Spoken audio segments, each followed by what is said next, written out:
Hi, this is Sai Pothana, founder at Embedded Systems AI LLC. In this video, we are going to explore the DOCSIS 4.0 MAC and upper layer protocols interface architecture. It's the control intelligence behind modern DOCSIS broadband systems. While the PHY layer handles modulation and RF transport, the MAC layer is responsible for scheduling, quality of service, bandwidth allocation, service flows, security, provisioning, timing, channel bonding, full duplex coordination, and low latency operations. The DOCSIS 4.0 multi-specification defines how cable modems and CMTS systems coordinate efficiently across large-scale hybrid fiber coax networks. This slide shows high-level MAC architecture. The CMTS MAC controls downstream convergence, upstream scheduling, security, provisioning, quality of service, and network policy enforcement. Cable modems communicate through DOCSIS MAC domain over OFDM downstream channels, OFDMA upstream channels, and bonded channel groups. DOCSIS 4.0 supports distributed CMTS architectures, remote MAC5, and unified full duplex operation. The architecture is designed for scalability, interoperability, multi-gigabit throughput, and low latency operation. This section visualizes MAC layer communication between the CMTS and cable modems. The CMTS continuously exchanges map messages, UCD descriptors, ranging commands, registration messages, synchronization timing, and service flow controls.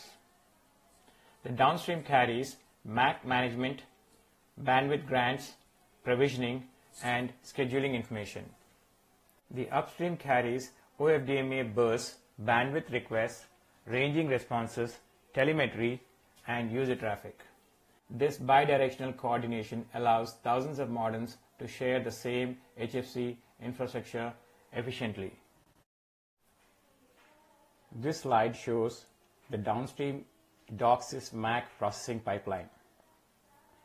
Packets arriving from IP and Ethernet networks are classified, mapped into service flows, prioritized through quality of service policies, aggregated, encoded, and framed into DOCSIS MAC frames.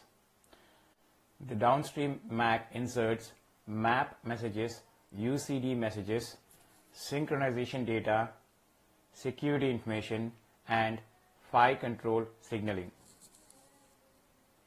DOCSIS 4.0 supports OFDM profile management, low latency queue handling, fragmentation, encryption, and bonded channel operation.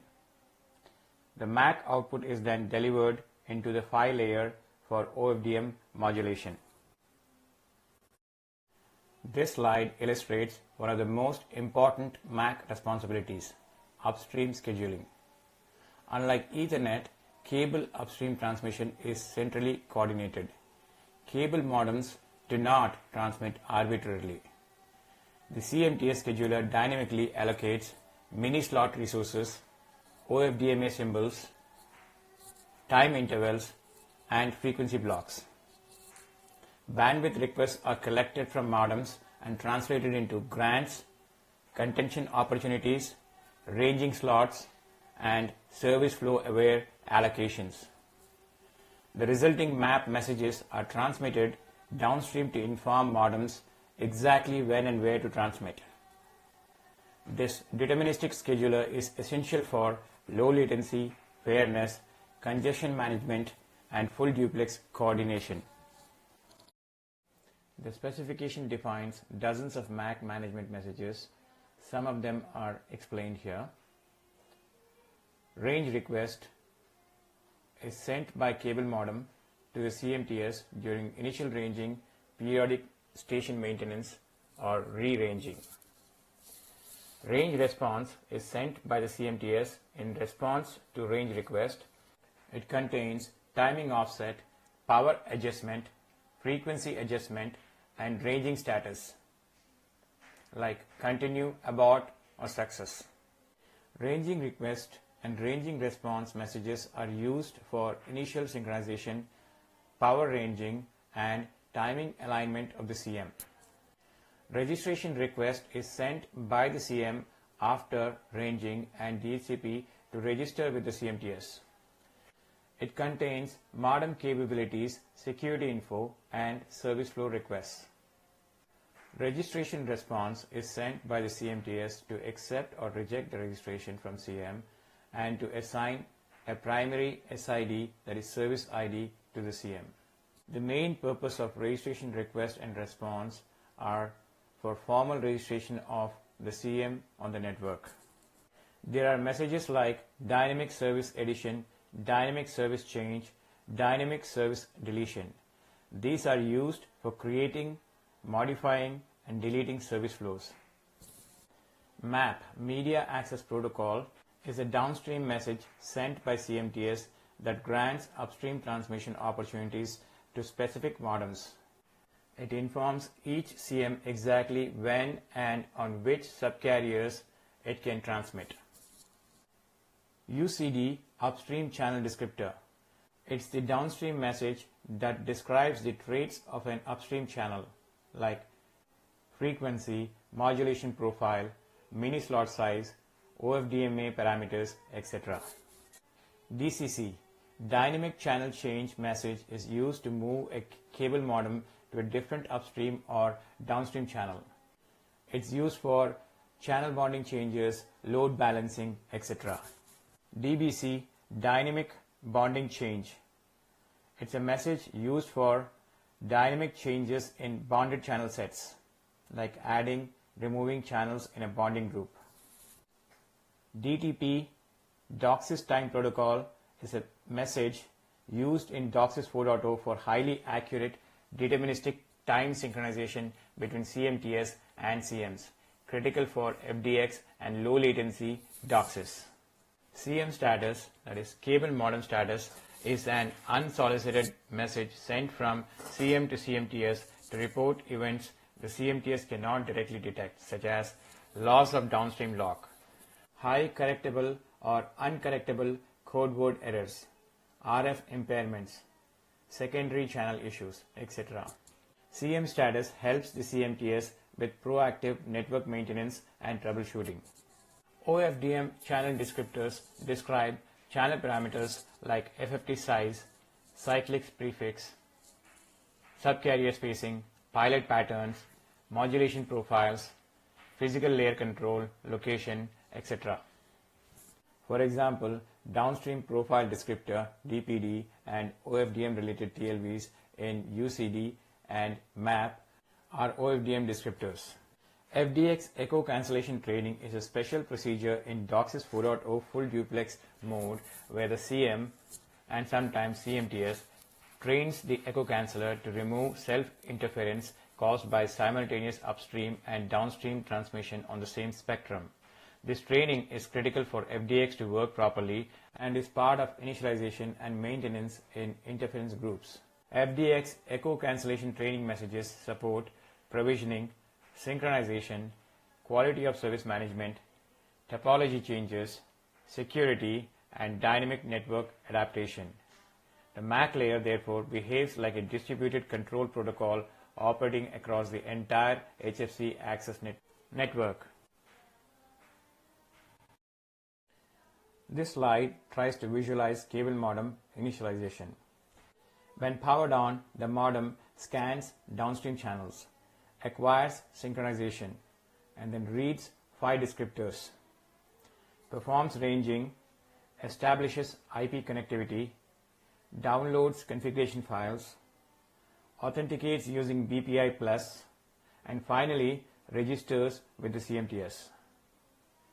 The initialization process involves timing alignment, upstream calibration, provisioning, and service flow establishment. DOCSIS 4.0 extends initialization to support OFDM, OFDMA, FDX, unified operation, and multi-profile channel acquisition.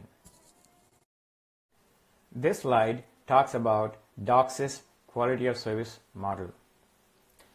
The traffic is organized into service flows, classifiers, aggregate service flows, and hierarchical quality of service queues.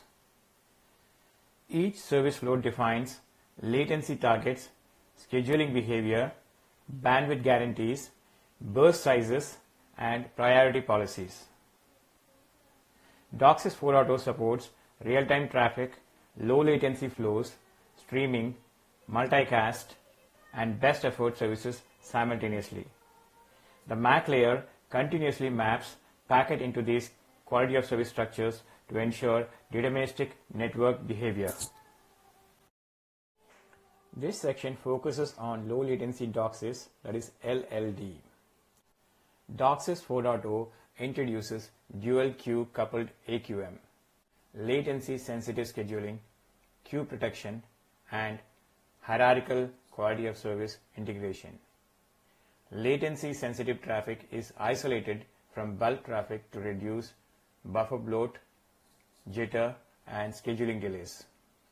This architecture is critical for cloud gaming, AR and VR, AI interactions, remote control, and real-time communications. This slide covers dynamic bonding operations. DOCSIS 4.0 allows channels to be added dynamically, bonding groups to change, profiles to migrate, and service flows to move without disconnecting the subscriber. Dynamic channel change and dynamic bonding change allow the network to balance load, improve resilience, and optimize channel utilization in real time. This slide discusses full duplex MAC operation. FDX requires interference group discovery, sounding, echo cancellation training, and coordinated scheduling. The MAC orchestrates resource block allocation, interference group maintenance, echo cancellation training, and dynamic FDX spectrum management. This coordination enables simultaneous upstream and downstream transmission within the same spectrum. This slide talks about DOCSIS timing protocol, DTP. DOCSIS 4.0 integrates precise timing synchronization across CMTS, RPDs, and cable modems. The MAC distributes timestamps, ranging offsets, synchronization references, and PTP alignment information. Precise timing is essential for OFDMA scheduling, FDX coordination, low latency operation, and distributed access architecture. This slide describes energy management. DOCSIS 4.0 introduces DOCSIS light sleep, receiver cycling, reduced power modes, and dynamic wake-up behavior. The MAC coordinates transitions between active, reduced power, sleep, and operational states. These mechanisms improve network energy efficiency while maintaining connectivity responsiveness. Now let's talk about DOCSIS channel bonding. Multiple downstream and upstream channels are combined into logical service groups, bonded channel sets, and scalable OFDM transport structures. Channel bonding dramatically increases throughput, resiliency, and load balancing capability. DOCSIS 4.0 extends bonding across OFDM, OFDMA, FDX, and mixed operational modes. DOCSIS also has security and encryption provisions. DOCSIS uses Baseline Privacy Interface Plus, that is BPI Plus, for authentication and encryption. The MAC layer manages key exchange, traffic encryption, provisioning authorization, and replay protection. Both user traffic and management operations are protected through the DOCSIS security framework. This section explains unified DOCSIS operation. DOCSIS 4.0 allows FDX, FDD, OFDM, and multiple profile configurations to coexist. The MAC dynamically coordinates profile selection, channel usage, operational modes, and compatibility behavior. This allows operators to migrate networks incrementally while maintaining interoperability. The DOCSIS 4.0 specification is not just a set of rules. It's a highly sophisticated system built on carefully designed state machines. For every critical operation in the network, the specification defines detailed state machines. State machines are defined for creation, modification, and deletion of service flows, dynamic channel changes and dynamic bonding changes. It's also defined for ranging process, OFDM channel testing and profile selection, full duplex echo cancellation training, energy management and power saving states, and the entire provisioning workflow. These state machines act as the intelligence backbone of the DOCSIS network. Because every major process follows a well-defined sequence of states and transitions, the system knows exactly what to do in every situation. If something goes wrong, if a service flow fails, if the RF conditions change, if echo cancellation training needs retraining, or if the medium needs to move to a different channel, the CM and CMTS can gracefully recover instead of failing unpredictably. This type of design gives DOCSIS 4.0 several powerful capabilities. It can recover from faults quickly and cleanly. It can adapt dynamically to changing network conditions in real time. It can optimize traffic with extreme precision through advanced quality of service. And most importantly, it can scale reliably across massive deployments involving thousands or even tens of thousands of cable modems. In simple terms, these state machines make DOCSIS 4.0 not just fast, but also extremely stable, intelligent, and future-proof.